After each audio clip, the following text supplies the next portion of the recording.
Good afternoon, everyone, and welcome to today's webinar, Forecasting Weekly and Daily Data, Practical Strategies for Better Results. My name is Eric Subatis, and I will be the moderator today. We will begin the webinar shortly, but let's start by going over a few logistics. The webinar will run about 45 to 50 minutes. We'll save some time at the end for questions and answers. During the webinar, you can submit questions using the control panel on your screen at any time. I will monitor these questions throughout the webinar and compile a list for the Q&A at the end. We will also take questions submitted during the Q&A session itself. We will try to address as many questions as we can, but if we don't get to your question, we will follow up with you after the webinar with an answer. We are taping this webinar, and we will also email a link to the video sometime next week. The video will also be posted to our website, where you can find a full archive of past webinars. They are all free and a great way to catch up on any past webinars that you may have missed. We also encourage you to check out the site to register for our next webinar. Now I will turn it over to Eric Stellwagen, President of Business Forecast Systems, and Sarah Darin, Senior Consultant, to present the webinar, Forecasting Weekly and Daily Data, Practical Strategies for Better Results. Okay, well, thank you, Eric. My name is Eric as well, Eric Stellwagen, and as Eric Subatis mentioned, I am the president and co-founder of Business Forecast Systems. I've spent basically my whole career in forecasting and have worked with many different organizations and companies. And today's topic is one that people often struggle with, which is forecasting daily and weekly data. It's a level at which forecasting is difficult, and today's webinar is a little bit different than some of our other webinars in that we're going to basically outline a lot of issues and point to some potential solutions, whereas a lot of our webinars tend to focus more on methodology and how it works. So this is more just practical advice and some of the pitfalls that you might encounter. With me today to help me present is Sarah, and I'll let her introduce herself. As Eric said, my name is Sarah Darin. I'm a senior consultant here at BFS. I've been here for a couple years now, but like Eric, I have spent my whole career, 20 plus years now, working in statistics and forecasting, mostly in a consulting type of way. So I've also had the opportunity to deal with lots of different industries and things like that. I'm familiar with lots of different types of data.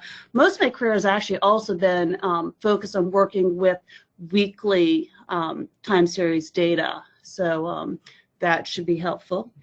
And I also want to mention a little bit in relation to BFS's expertise in this particular field, that BFS recently won the weekly data category for the M4 forecasting competition that was held last year. For those of you who are not familiar with the M competitions, they're a series of competitions that was started in 1982, so quite a while ago. And the purpose of them is to help establish the most accurate forecasting approaches. So we were pleased that it was our approach that was most accurate for weekly data. And if any of you read the International Journal of Forecasting, you will see an article from us on our weekly forecasting approach for that competition in this June's publication. So with that, what we're looking at here is basically a roadmap of what we're going to be talking about today. First of all, we're going to talk a little bit about some of the issues that you're going to likely encounter with daily and weekly data. Then we're going to talk a little bit about setting up the calendar. How you set up the calendar is actually a source of some of these issues, and really that's being driven by the fact that there are not exactly 52 weeks in the year. You have a couple extra days that you have to deal with. We're going to talk a little bit about selecting an approach. So here what we're really going to focus on is how to make sure that the approach you are choosing addresses your organizational needs, and it also is addressing some of those issues that you're likely encountering. Then we're going to talk a little bit about applying the approach. As Eric was saying, the idea is not to get deep into the methodology. It's to give you an overview of some of the practical approaches that you might use with daily and weekly data. And then we're going to do a quick summary and hopefully have a good amount of time for some questions and answers as well.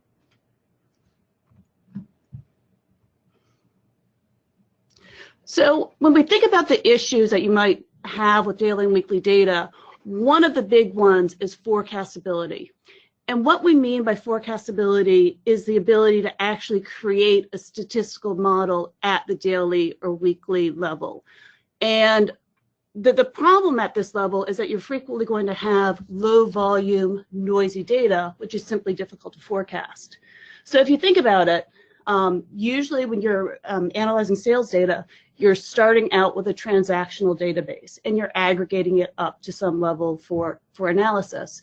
If you aggregate it up to a daily level, the number of transactions going into each day is simply going to be fewer than if you're aggregating up to a monthly level. You're going to have more transactions per month. So that low volume can be an issue, and we'll take a look at how that can impact data very shortly. Complex calendar definition. So again, the problem here is that there are not exactly 52 weeks in the year, and that can definitely cause some different issues. We'll talk about that in a little bit more depth very shortly. Less consistent seasonal patterns of monthly data. When you're dealing with monthly data, going from January to January is usually pretty consistent, and you're dealing with 12 different seasonal indexes. When you're dealing with weekly data, you first of all have that more noisy data, you have 52 indexes, and that makes it a lot more difficult to really find patterns. There's a lot more noise and a lot more things to be dealing with. So let's actually take a quick look at some examples that demonstrate this.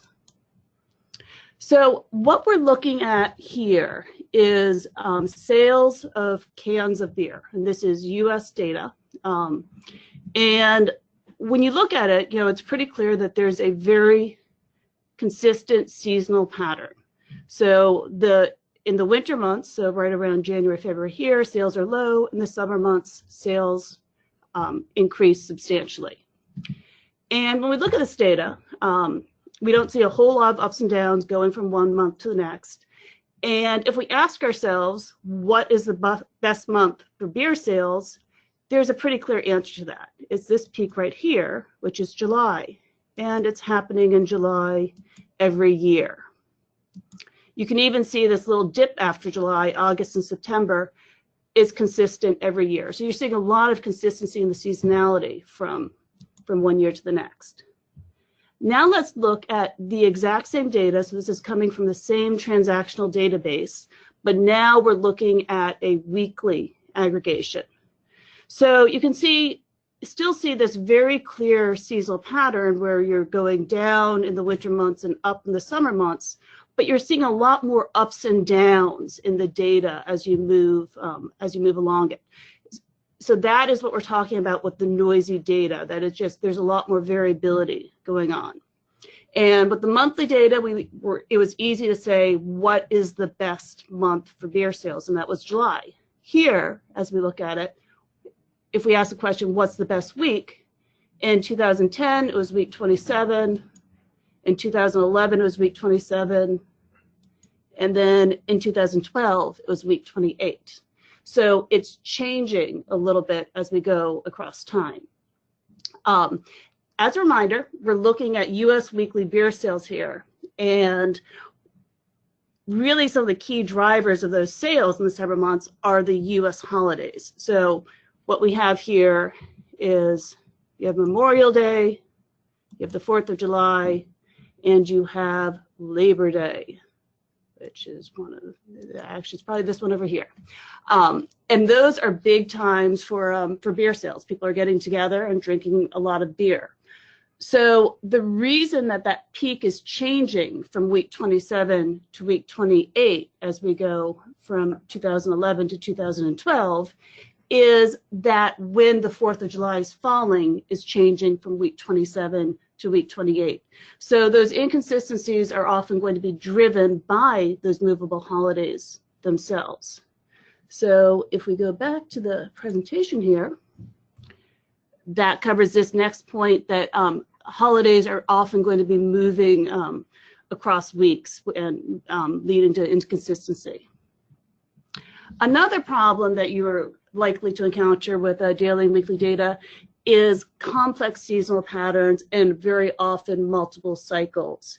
So if you think about that beer data again, if we're looking at daily sales, within the week, you would actually expect some day of week impact, where perhaps on Fridays and Saturdays, you have much higher sales than, say, on Mondays and Tuesdays. So that's a cycle that's happening within the week that's important, but you're still going to have that month of the year, the time of the year, also being a big driver of sales. And you're going to want to think about both of those cycles when you're modeling something like daily beer sales.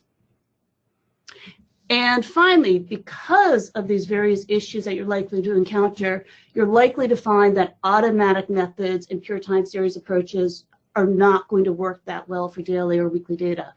Chances are you're going to have to do a customized model, and that's going to take you more time. Okay, so sometimes before you begin, it's useful to kind of take a step back and make sure that we understand the challenges. And this slide has sort of two initial questions listed here. And what I want to do is to think about these. So the first one, at what periodicity does the organization need the final forecast? Notice that I said the final forecast. So I want to create a forecast for use. I may be working directly with the periodicity, and by that I mean whether it's daily or weekly or monthly or hourly, or not. I might be working with a different periodicity and then creating a final forecast that is derived from that. More on that later. How far out does the organization need to forecast? If I'm working with daily data and I want to forecast out the next 7 days, say I'm planning production or something like that. So I've got a very short horizon. That might be pretty straightforward to do. On the other hand, if I'm forecasting daily data and I want to forecast out the next year, that might be extremely difficult. So the length of the forecast that's needed is going to come into play. Now, generally speaking, let's just look at each of these in turn. Generally speaking, with periodicity, the lower the periodicity, the less accurate the forecast, meaning that it's easier to get an accurate monthly forecast than it is to get an accurate weekly forecast. And typically a weekly forecast is going to be more accurate than a daily forecast, and a daily forecast would be more accurate than an hourly forecast. So there's this question of, again, what is the needed periodicity? And keeping in mind that we know that the finer grain that we get, the harder and the less accurate the forecast is going to be. Keep in mind the KISS principle. Keep it simple. Only create low-level forecasts if they are actually needed. Sometimes when you do a good job in forecasting, management sort of comes and will ask you things like, you know, geez, we have a monthly forecast. It's working pretty well. Do you think we could get that at a weekly basis? And you really need to ask questions back. Potentially you need to push back on this and say, do we need a forecast at a weekly basis? Is it going to be used? If it's not needed, you need to express to management that it's going to be harder to generate these forecasts, it's going to take more time and resources, and they're not going to be as accurate. So you only want to work at, say, a weekly level if it's truly needed. Same thing with daily. But there is this tendency to people who aren't actually involved in the forecasting process to look at a forecast and say, can we get that more finer grain, because that'd be useful to understand that. And again, there's a lot of effort required and there's a loss of accuracy, so we want to be careful. Similarly, there's a question about length. Generally speaking, the further out you forecast, the less accurate the forecast becomes. that should be pretty intuitive. It's much easier to forecast out a value for next week than it would be to forecast out on a weekly basis the value for a year forward. So you want to keep your forecast horizon, that is the length that we're forecasting, as short as you can and still get the job done. Another common problem here is that sometimes organizations actually need two different forecasts. So maybe they need, say, a weekly forecast for the next 12 weeks to plan supply chain operations, but they also need a forecast for the next year and a half to guide revenue and things like that. So we need two different forecasts, and there might be an impulse to say, why don't we just generate a weekly forecast that goes out the next year and a half? And as the slide is suggesting here, there are issues with that. By working at that weekly level, things will be less accurate. And for the short-term forecast, we need the weeks.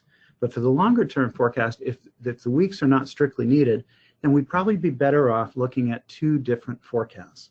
A short-term weekly forecast to guide supply chain, and perhaps a longer forecast on a monthly basis to guide revenue planning. So again, think about these two questions. Once you have the answer to them, you know what your mission is. I want to, for example, I need to forecast out the next 12 weeks on a weekly basis, or I need to forecast out the next 21 days on a daily basis. So again, keep in mind that these are important issues, and anytime that you can apply that KISS principle of keeping things simple and still getting the job done, you should. Okay, so this section here, we're going to talk a little bit about the calendar and setting up data. And it's kind of a nuts and bolts kind of thing. None of it's very difficult technically, but it does require some thought. So let's consider daily data first. Here at Business Forecast Systems, we are sent client data all the time. So people are constantly sending us data and asking us to look at it. And very often when we receive daily data, we'll look at it and we'll notice that, for example, the data set consists of 7 days per week, but Saturdays and Sundays are always 0. Okay, so they've extracted the data from the database, and perhaps we're extracting orders that were placed, and those orders aren't tabulated on Saturdays and Sundays, so they always come in as zeros. And that's the starting point that they're using for the data to create a daily forecast. That's a problem, okay? You're not trying to forecast demand on Saturdays and Sundays if you have no demand on Saturdays and Sundays. You don't need to forecast it. You already know what it is. It's 0. So if Saturdays and Sundays, for example, are always 0, don't include them in the data set. Your daily data observations would just be Monday through Friday, and we'd omit the weekends altogether. When you forecast daily data or any other type of data, there's a question about a cyclical pattern. So is there a cycle that is repeating itself and that needs to be captured as part of the forecast? Sarah alluded to the fact that sometimes you deal with more than one cycle. So we could have a day of the week pattern as well as, say, a month of the year pattern. And we're going to look at that a little later on in this webinar. But with daily data, the primary cycle will almost always be the day of the week. And so depending on how you're generating a forecast, you want to keep this in mind. Most forecasting software is going to require you to put in a length of the seasonal cycle. In Forecast Pro, we have something called the periods per cycle. And for daily data that includes 7 days a week, you should be setting that periods per cycle to 7. Packages like R sometimes have you set what they call the frequency. It's the same thing. It's the length of the cyclical pattern. And again, because the day of the week almost always is going to be extremely strong in terms of cyclical behavior, usually that periods per cycle for daily data should be 7, or in the case of excluding the weekends, perhaps it's 5. Once again, I mentioned we get a lot of data. I have seen people try to put in 365 as the length of the cyclical pattern. So if you think about that, we're trying to relate day 1 to day 1 from year to year, and day 2 to day 2 from year to year. This basically never works, okay? Again, that day of the week pattern is so strong. If you're going to try to relate a cycle of 365, they're not even the same days from year to year. So again, when setting up daily data, keep this in mind. If a given day of the week never has demand, don't include it in the data set. The daily cycle will be the dominant one, and set your data up accordingly. What about weekly data? The calendar and weekly data is actually much harder than for daily data. And there are some basic questions. And here's one. How many weeks are in a year? Well, gee, if you ask a child that question, they're going to immediately say 52. And they're correct, mostly. But they're clearly not forecasting a bunch of weekly data. And since they're children, that's not surprising, I guess. But how many weeks are in a year? Well, there's not exactly 52, okay? 365 is not evenly divisible by 7. When does the week start? So if I'm going to put out how many weeks are in a given year, when does that week start? Okay, that's not immediately clear. Many companies will define the duration of a week by a starting or an ending date. So here might be one way of doing it. If Sunday falls in a given calendar year, then that whole week falls in a calendar year. Okay, so that might be one convention you could use.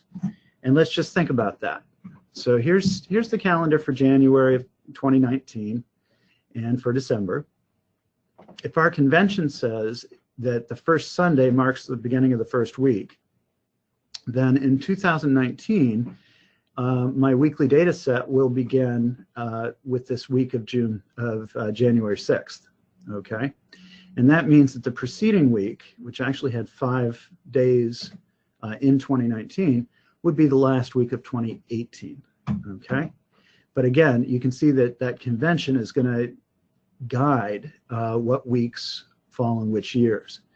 If that's my convention, then that would take the last week of the year would start on the 29th, and it would include these 3 days as well as the beginning of 2020, and that would be week 52 in this example. If you look at calendars from year to year, you're going to see that January varies as to what day it starts on. In a different year, January might have started on the 1st. The Sunday, well, January always starts on the 1st, so let me make that part clear. But what I meant to say was that the first Sunday in January might actually be the 1st. And in that case, that first week would start on the 1st, and it would include, for example, New Year's Day and week 1. Notice that in January of 2019, New Year's Day is not part of week 1. New Year's Day would be part of the last week of 2018. So that's a problem because it's not going to line up. Furthermore, if the first Sunday in January was the 1st, then the last day of the year would also be a Sunday. And if my convention was the week starts on a Sunday, that means I have 53 weeks in that year. And that's a problem for forecasting. So again, these are some of the issues. And the question is, how do you set up your calendar? One thing you can do, and it's not uncommon, it's not recommended, but it's not uncommon, is ignore all these issues and then just use a lot of judgment. Okay, so we generate a forecast and we look at that forecast and we say to ourselves, oh, but that peak's in the wrong place because we know that's going to be a holiday week and we're going to move stuff around. Some people will enforce that each year has either 52 or 53 weeks. And the way they enforce that varies, but for example, you could prorate the final weeks and do some, averaging, sort of what they're trying to do is to make everything consistent. But you'd manipulate the data so that every year would have either 52 or 53 weeks, and this would create what I've labeled here as a forecasting history. That is a history that we'll use to actually generate our forecasts. It has some advantages. If done well, then most holidays will consistently fall in the same week. So we won't worry about New Year's Day sometimes being in week 1 and sometimes being in week 52, for example. It can be complex to execute, and it does require, we now have sort of the real history and a forecasting history. So it's not the cleanest thing, but it does get around some of the issues of defining the calendar with, say, it starts on Sunday. Regardless of how you set up your calendar, it's important that you really understand what the issues are. And probably the biggest one that we're talking about here is the timing of holidays and other events. So Sarah showed us some pictures of the beer data, and she mentioned that the 4th of July is a big holiday. With monthly data, it's not an issue. The 4th of July, by definition, will always be in July. With weekly data, it's going to move around. Sometimes it might be week 27, sometimes it might be week 28. So we need to understand that. And if something like sales of beer, then these holidays are important, they have a big impact, and we just have to understand how we set up the calendar is going to impact how things move around. So more on this to come, but usually you're going to have to give some thought to setting up your calendar in a way that makes sense. Okay, so now we're going to talk a little bit about choosing an approach. And when we're choosing an approach for forecasting, you're really going to want to make sure that that approach aligns with both your organizational needs as well as addresses any of those issues that we've talked about. So remember these two initial questions, the mission defining questions, so to speak. These questions, what periodicity does the organization need to final forecast and how far out does the organization need to forecast, really should be guiding you throughout this navigating an approach step. The other really key thing is to make sure that the approach is aligning with some of those data issues that you're likely running into. So there are a few questions that you're going to want to ask yourself when you're choosing an approach. First, are your data forecastable at the needed periodicity? So this speaks again to the forecastability issue that we talked about in the beginning, that sometimes your data is going to be too low volume at the required final forecast level to actually create a statistical model at that level. And if that's the case, there are certainly ways to get around that, and we'll go through some of those ways shortly. Do you need to forecast the impact of holidays and events that are moving around the calendar? Eric just took us through that calendar setup, so I'm sure you all understand how complicated that can be, and it's going to be really difficult to avoid having holidays move around the calendar. But if you're lucky enough, it might be that you don't have a big impact from holidays, so that it's not something that you really need to worry about, that your sales are actually pretty steady across days regardless of holidays or other events. So that might be helpful, but you also might be a fairly unusual forecaster in that case. And finally, there's this issue of forecasting multiple cycles. If we're dealing with something like daily data, you're almost always going to have multiple cycles in your data historically. There is, however, a question of do you need to worry about those multiple cycles? And the length of your forecast horizon, so that kind of one of those mission questions, is going to help you to determine how much you really need to worry about forecasting those multiple cycles. And we'll see some details on that very shortly. So what we're looking at here is a list of some of the methods that you might find useful when you're forecasting daily and weekly data. First of all, we have time series. as we said in the beginning, automated approaches and pure time series typically are not going to work well for daily and weekly data. And that's really because they're not dealing with these three key issues very well. Not good for low volume data, is not going to be able to manage movable holidays, and multiple cycles also is not going to be dealt with well. So there are cases where you don't have these problems, and you can go ahead and use automated time series, but that is really going to be more likely the exception than the rule. Bucket conversion. Bucket conversion, I'm inclined to say, is what we recommend very, very frequently when we're talking to customers about going to a daily or weekly forecasting model. It is very useful, and the reason is that it really helps you deal with this problem of forecastability. So the low volume, noisy data. You know, in a nutshell, basically the idea of a bucket conversion is that you aggregate up your data to a level where it is forecastable, and then you allocate it back down to the level you need to meet your organizational needs. It also can be used to deal with multiple cycles, and that's something that we're going to walk through in a little bit as well.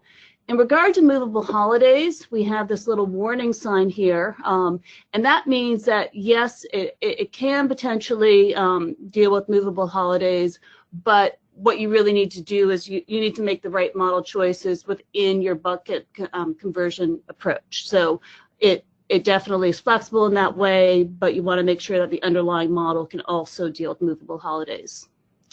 Next, what we're looking at is what we're calling divide and conquer. Now, this is a fairly ad hoc method, and the idea is that if you have multiple cycles in your data, so very quickly, divide and conquer is actually, in terms of what issue it addresses, it is primarily multiple cycles. But the idea is to break up your data so that the different series are only focused on one cycle.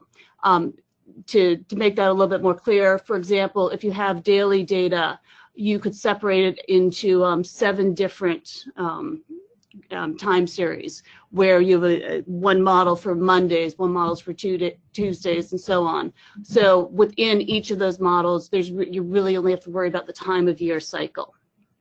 And again, with movable holidays, if you have the right underlying model, then you're going to be addressing that as well. Event models. Event models are very useful. We've done a lot of, we've done webinars on event models in the past. We recommend that you look at some of those webinars if you think event models are going to be right for you here. But they're very good for dealing with this movable holiday issue, which is really very common when you're dealing with this granular data. Seasonal simplification. Now, seasonal simplification is not an approach per se. I would call it a technique that you can use within some of these other approaches. So within time series, within event models, and within dynamic regression, the idea is that you can simplify that complex seasonality. So if you have weekly data and the 52 weekly indexes, you can reduce the number of indexes that you're measuring. And by doing that, you could potentially turn data that isn't really forecastable into something that is forecastable simply by simplifying the way the model is being applied, which is why we have the warning sign here for the low volume, that it isn't always going to make the data forecastable, but it's a really good thing to look at if you are trying to make that data forecastable at that level. And then finally, dynamic regression. Dynamic regression, like event models, is really good at dealing with movable holidays. The thing that does that event models don't necessarily do is it accounts for other potential sales drivers that you have. So if you have a product that's very price-driven, promotion-driven, weather-driven, you can take that into account as well as your movable holidays. In regards to multiple cycles, from a technical standpoint, you can specify a regression so that it's dealing with multiple cycles, but is often not going to do it very well if you have one very dominant cycle, which, at least with the daily data, as Eric was saying earlier, that day of the week cycle often is so dominant that it's hard to measure. It's going to be hard to measure anything else within that regression model. Okay, so we've kind of laid out some of these issues. We've talked about some methods that could be useful. We're going to take a few minutes and sort of very quickly kind of show you how to apply some of these methods to daily and weekly data, and with an eye to some of the solving some of the issues that we have. The first thing we're going to look at are event models, and as Sarah mentioned, we have a webinar that's recorded on this in our archive. If you want to learn more about it, I would suggest that you visit forecastpro.com and maybe watch it on demand. It is free to do so. But event models are an extension of exponential smoothing, and basically they allow you to bring in what's called an event schedule, which is the timing of things that are moving around the calendar, such as holidays and other events. They're very useful when modeling weekly and daily data sets because things move around so much more when dealing with weekly and daily data than they do when dealing with, say, monthly data. Event models can be used for seasonal simplification. So let's take a look at this. And I'm going to go back to that beer data that we looked at before. So we have weekly sales of beer.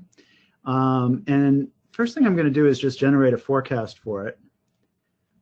So here we have, just by pushing a button, we have generated a forecast going forward using what Sarah referred to as a time series method, an extrapolation method that just used the past history. I can add to that graph what's called the fitted values, which is how we track the data. And I'm also going to zoom in a bit here. Okay. And you might say, well, it looks pretty reasonable. You know, it goes down in the winter and up in the summer, and we can see some big spikes probably around the 4th of July here. But as you start to look at how we fit the data, you're going to find there are times where we miss it. And this would be a good example where we put a great big spike in week 27 here for the 4th of July, but the actual demand came in week 28. And it's an example of a holiday that's moved. Okay, here's another one. You can see we just get the timing wrong. So the advantage of an event model is that you can create a schedule. So let me pull up a holiday schedule here, for example. And you can just tell the program that Memorial Day occurred at this period, and the 4th of July, etc. And you go through the history and you create the schedule and you include the future as well. When you pull out next year's calendar and you tell it when these holidays are going to fall. I'm going to hit the commit button here, and as I do, just kind of watch that 4th of July peak and maybe this holiday peak over here. And what you're going to see is the model corrects for it. And so we built an event model, and again, the issue that we were trying to address are things moving around the calendar. And you can see in this example that worked nicely. And we also know the timing of our future events, in this case our summer holidays, and we can capture that as well. The other on Sarah's matrix chart there that had what event models are good for, it also had this seasonal simplification.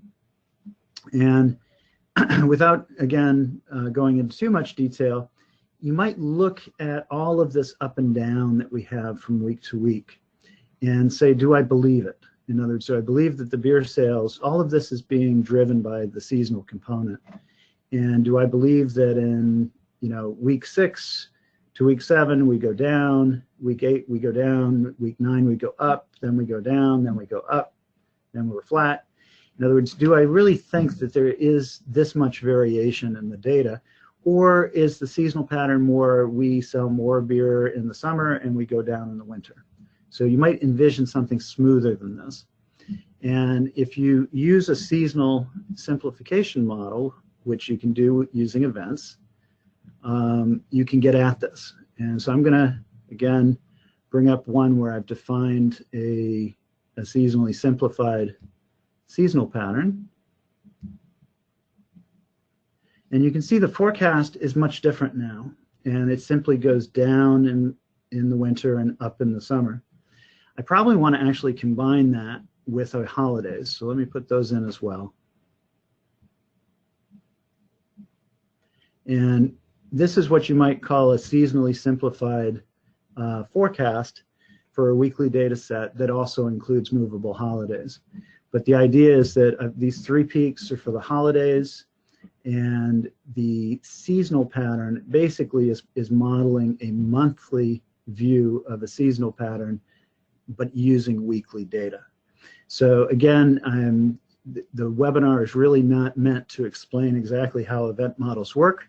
We had an event model webinar for that. It's more to illustrate some of the issues, complex seasonal patterns, movable holidays, that can be addressed using event models. So let's pop back to our slides for a second.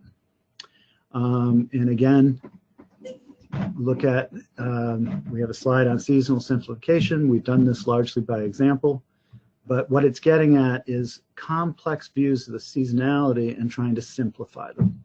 So it's a standard exponential smoothing model.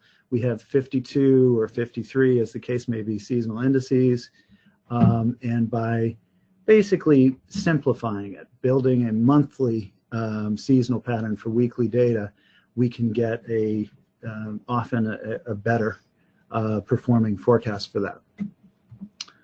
Okay, which brings us to our next method. Yes, so we're going to do a quick overview of bucket conversion. So again, going back to the matrix, we established there that bucket conversion is very useful when you have forecastability issues, and those forecastability issues are something which are really very common. So what bucket conversion does is it allows you to aggregate to a higher level where the data is forecastable and then allocate it down to a lower level. So an example here is we're looking at some daily data. In this case, we don't have sales on Saturday or Sunday, so we have a 5-day week. And at this daily level, the Monday, Tuesday level, the data is not forecastable. So what we've done is we've aggregated up to the weekly level, come up with a forecast of 100 for that week. And now the question is, how can we take that 100 and push it back down to the lower level, to Monday, Tuesday, Wednesday, so when we sum up Monday, Tuesday, Wednesday, etc., we get back to that 100 for the weekly forecast. There are a few different ways to do that. Some common ones are flat allocation, so just kind of treating everything the same. Proportional allocation based on historic profiles, so basically looking at what happened in the past, and then proportional allocation based on forecast, so bucket synchronization. This one's a little bit more complicated, and we're actually going to look at all of these a little bit more, explain them more via example. So we're going back to the example that we just saw, where we have the weekly forecast of 100. And the question is, how do we want to allocate it to the 5 weekdays? Flat allocation, pretty straightforward. We divide 100 by 5, and that's what the forecast is for each day. That has the advantage certainly of being very easy to productionalize. It's very simple. But if you do have a day of week impact, which, as we've said, is extremely common, it's not going to be capturing that day of week impact. Another thing, and I would have to say that this is what we see done most frequently, is historic allocation. So what you want to do with an historic allocation is look back in your historic data and figure out, look at your historic weekly sales and figure out what % of weekly sales have historically come in on a Monday, what % is historically coming in on a Tuesday. So in this example, we've done that, and those percents are shown in the parentheses there. And you just take that distribution and you apply it to your weekly forecast of 100, and you come up with your daily forecast that way. The third way, and probably the most complicated way, is what we call bucket synchronization. For any of you that are familiar with top-down forecasting, which I believe we've gone over in some of our hierarchical webinars, this is very similar to that top-down approach. And the idea here is that in addition to that that higher level forecast, the weekly forecast, you're also producing a model-based forecast at the lower level. So you have a model that's coming up with a forecast of 30 for Monday, for 25 on Tuesday, etc. And then you use those model-based forecasts to come up with the allocation, the distribution that you want to apply to your higher level weekly forecast. So in this example, those model-based forecasts actually sum up to 120 and not to 100. And what we really want is for those things to sum up to 100 instead. So what we want to do is figure out what percent is coming from the Monday. So in this case, it's 25% again is of the bottom-up forecast is coming from the Monday. We apply that to the weekly of 100 and come up with the 25. So it's a little more complicated. You do need some, at least, marginal level of forecastability at that lowest level to get those model-based forecasts, but it can be a better way of dealing with things like movable holidays and capturing your going forward dynamics better. Okay, so now we're going to think about daily data, and specifically we're going to think a little bit about this multiple cycle problem, which we've alluded to, but not really gone into any depth. So we've said several times that usually with daily data sets, the day of the week pattern is going to overwhelm others, and we have a couple of solutions, but let's actually look at data and see how this works. Okay, so this is a daily data set. It's demand for electricity in Spain. And we're looking at a couple of years worth of data. And you can see that there's sort of a cyclical pattern here throughout the year. Okay, so we have time of year variation, and it's pretty consistent.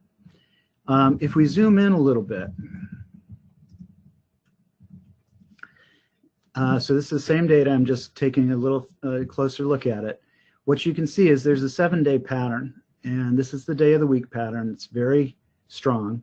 You can see some movement here. This is right around the end of the year, so this is probably changing demand over the holidays. But again, we're looking at the daily data, and we see both the day of the week pattern, and as we zoomed out, so let's go back to that first one. We see a time of the year as well. Another way to look at this was, what about if we looked at weekly data? So here's that same data, but aggregated to the week. And here we don't have that day of the week pattern, so we don't have that multiple cycle, but we certainly do have the time of the year and some holidays, etc. We can work at this weekly level and generate a weekly forecast which captures that time of the year. But let's say that, again, what Sarah called our mission statement was really to get a daily forecast. So I know that with weekly data, I can get the time of the year, but what about working with daily data? So let's go back to the daily data. If I forecast this, so let's take a peek at it. If I generate a forecast for the next year, this is what it looks like. And you can see we're getting the day of the week pattern, but we're not getting the time of the year. So what we're doing is we've got a little bit of a trend in the beginning that's sort of from this part of the data, and then it's just pretty quickly we're just repeating the day of the week pattern going forward. So again, this is what we were saying about the day of the week pattern overpowering the other cycles. If I zoom in a bit and take a look at that forecast, let's say that our mission statement was I needed a 10-day forecast. Well, here's a 10-day forecast, and it's working directly with the daily data, and it's pretty reasonable, okay? It's capturing that day of the week pattern. It's projecting sort of the local trend, and if we're only going out a week or so, or 2 weeks, this might be perfectly adequate. We just work directly with the daily data and generate a daily forecast. But if we're going out more than that, if we want to go out a year, or if we want to go out, say, 3 months, then we're going to have to deal with the fact that on the daily basis, we're not going to capture that kind of forecast. And that would lead us to do things like bucket conversion, things like taking our daily forecast that we've got here and combining it, or using these totals, the weekly forecast, to allocate downwards. Another thing that we had talked about was this divide and conquer. And for that, if we zoom in here,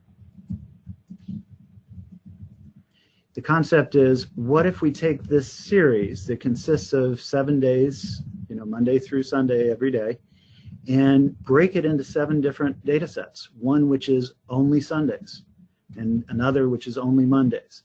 And if you think about that, if I did that, then my Monday series would have 52 observations each year, because there'd be 52 Mondays that I'm working with. Essentially, my Monday series can be thought of as a weekly series, and we could forecast it.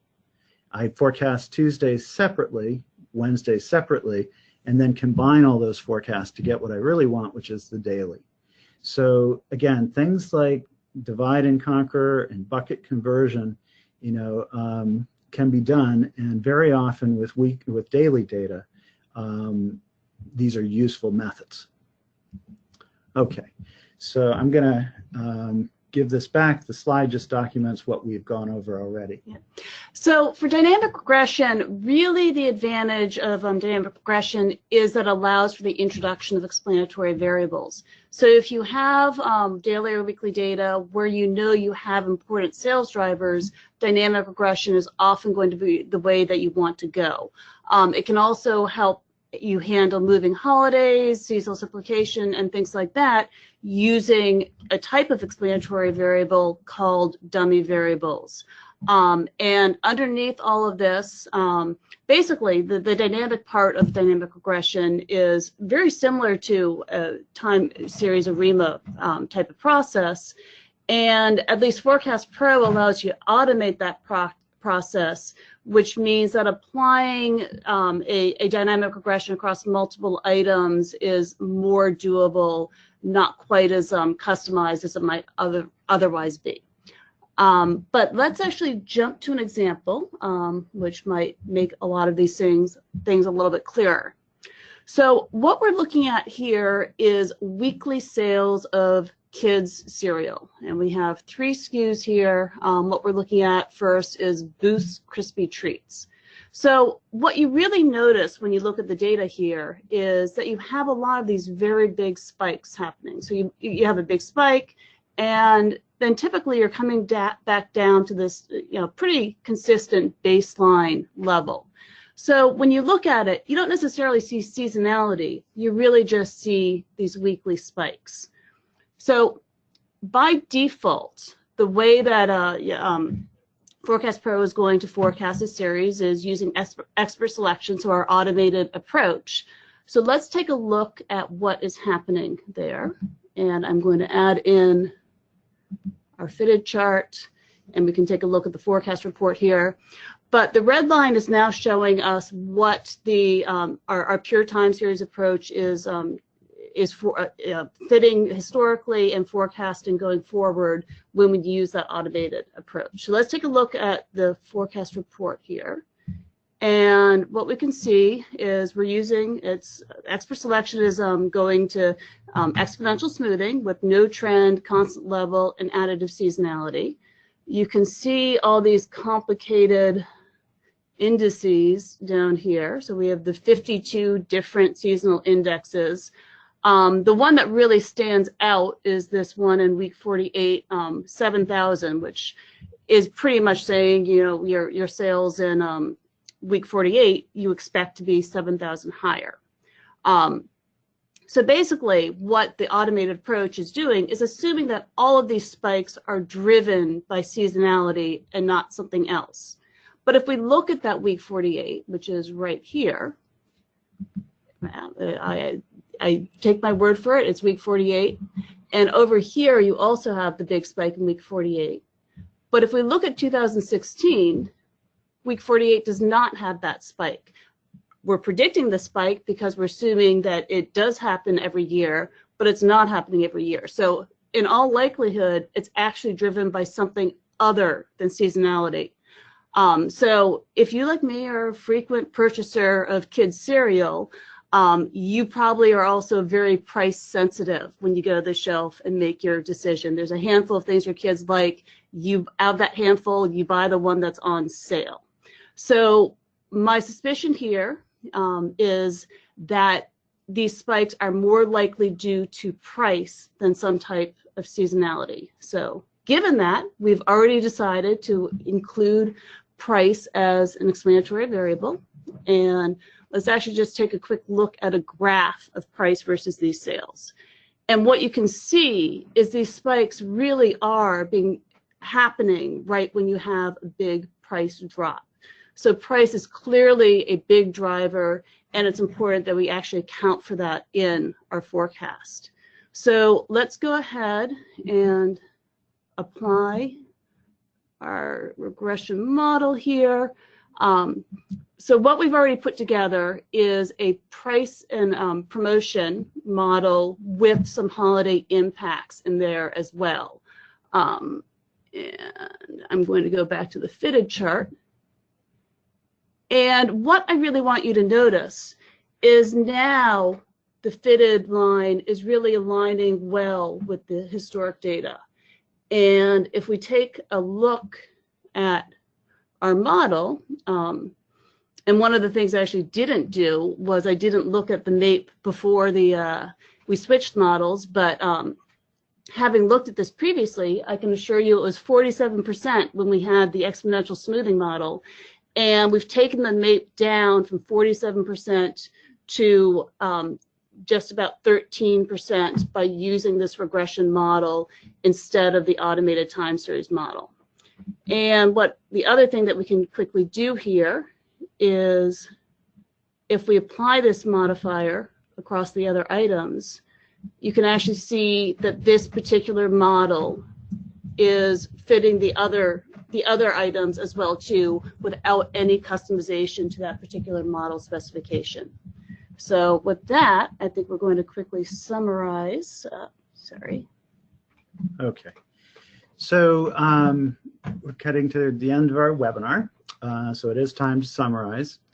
The main message here is that forecasting weekly and daily data is challenging, and you need to think about it. And oftentimes you're going to need to customize your approaches.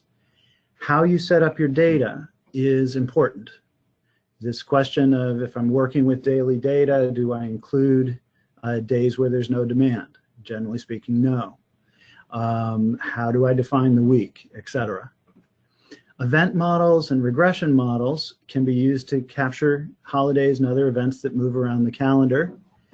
Bucket conversions and divide and conquer can be considered when either you can't work directly at the needed level, or perhaps we're dealing with multiple cycles, or perhaps forecasts that are long enough that we need to capture them.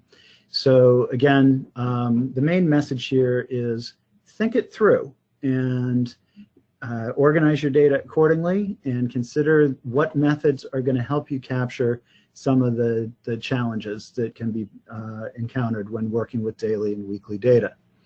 As Eric mentioned, the recording is going to be made available. It should be available next week, and you'll receive an email when it's out there. And if you want to forward it to colleagues who might be interested, please feel free. Our next webinar, this is a quarterly series, will be on April 25th. It's going to also be presented by myself and Sarah. It's on the role of judgment in forecasting. And so we'll be talking about when to apply judgment, where it adds value, where it actually destroys value, it doesn't add value. And we'll be sort of looking at the role of judgment from a bunch of different angles. So it should be a good webinar. And if you want to sign up for it, you might visit forecastpro.com and go ahead and do it. Obviously it's a ways away, but we'll send you reminders as it comes. I also want to mention we have a couple of seminars that are scheduled. These are 3-day workshops. We have one in March in Orlando and another one in San Francisco in September. These classes really go through business forecasting in its totality. And they include hands-on workshops where you can work with your own data, and we go through all the different methods and how they work and how to apply them. So if you're interested, I encourage you to sign up, and again, the website will allow you to do so. We've been using the Forecast Pro software in today's webinar. If you are interested in learning more about Forecast Pro, we'd love to help with that. Probably the easiest way to learn about it is to get a demo. And we do live demos over WebEx. We can even use your own data. And if you're interested in that, you can contact us. You can even put it into the chat box here, and we'll have Eric Sabatis most likely get back to you, or if you're based in a different country, then perhaps someone else, to arrange for that. Okay, so we have been running a little late, but we have time for just a question or two. Have there been questions? Yes, so there's been a couple. Like Eric said, we ran a little over, so for those of you that we don't get to, we will get back to you. This first question, are there cases where weekly data forecasts can improve monthly forecasts, or is the percent variation simply too much in general? Okay, so a couple of thoughts there. So the question is, can the weekly data improve a monthly forecast? One advantage of weekly data is, let's say that you're 3 weeks into a month, okay? If I'm working on a monthly basis and I'm in, say, the 3rd week of January, I can't use the known sales for January in coming up with that forecast, because I'm only looking at, my last observation is December. With weekly data, if I'm 3 weeks into the month, I can use those 3 weeks and forecast the remaining week. And that's very likely to add value for that month's forecast. So, you know, this is one of the trade-offs here, which is if we're forecasting every week, there are times definitely where we're using more recent information than if we're forecasting on a monthly basis. And anytime for forecasting purposes that you can use more recent information, that's desirable. So it's, you know, generally speaking, when we say things like it's easier to forecast monthly data than it is weekly data, that's certainly true. But there are times where keeping an eye on demand on a weekly basis might allow you, particularly in the short term, to improve a monthly forecast. I would actually also add to that when you're dealing in a regression setting, in particular with weekly data, there's sometimes going to be drivers that are happening at a weekly level. So you might have a different promotion every week. And when you go up to a monthly level, it's not clear what type of promotion was running that week, and it can lead to less precise measurement. So if you do have a lot of different activities and things changing from week to week, that also can improve it. But again, that is probably mostly in more of a regression type of setting. Okay. Well, again, I want to thank everyone for joining us and giving us an hour of your time. I hope that you have learned a couple of things, and I also hope to sort of see you, so to speak, at our next webinar. So thanks again.